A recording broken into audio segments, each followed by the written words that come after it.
बिस्मिल्लाहिर्रहमानिर्रहीम। अस्सलामु अलैकुम नाज़रीन ग्रामी, कौमी असम्बली की कायमा कमेटी बराए मजहबी अमूर को ब्रीफिंग देते हुए हकाम ने बताया कि अभी तक सऊदी अरब ने ये नहीं बताया कि बैरून मुल्क से हजाज इकराम को हज के लिए आने की इजाज़त दी भी जाएगी या नहीं।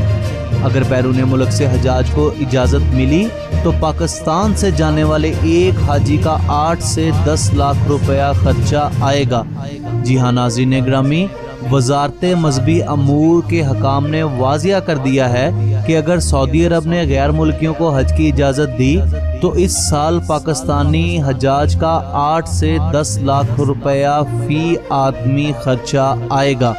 नाज़रीन ग्रामी, हकाम ने उम्मीद ज़ाहिर की कि हज के मौका पर सऊदी हकाम चीनी वैक्सीनेशन को भी तस्लीम कर लेंगे।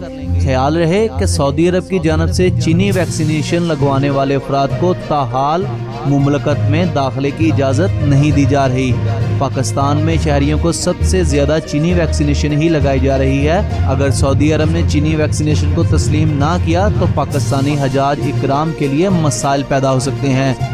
नाज़रीन ग्रामी, इसके बरक्स हम आप लोगों को ये भी बताएंगे कि अगर सऊदी हुकूमत चीनी वैक्सीनेशन की इजाज़त दे भी देती है तो ये हज गरीब आदमी की पहुंच से बहुत दूर हो जाएगा, क्योंकि कोई भी गरीब बंदा 8 से लेकर 10 लाख रुपए तक खर्च नहीं कर सकता।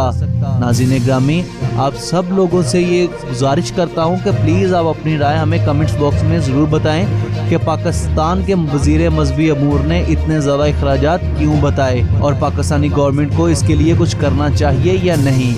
नाज़रीन ग्रामी, अगर आप लोगों को हमारी वीडियो अच्छी लगे तो प्लीज़ लाइक कीजिए, शेयर कीजिए और हमारे चैनल जस्ट इन्फॉर्मेशन को सब्सक्राइब कीजिए ताकि आप हर खबर से बाखबर रहें। अस्सलामु अलैकुम।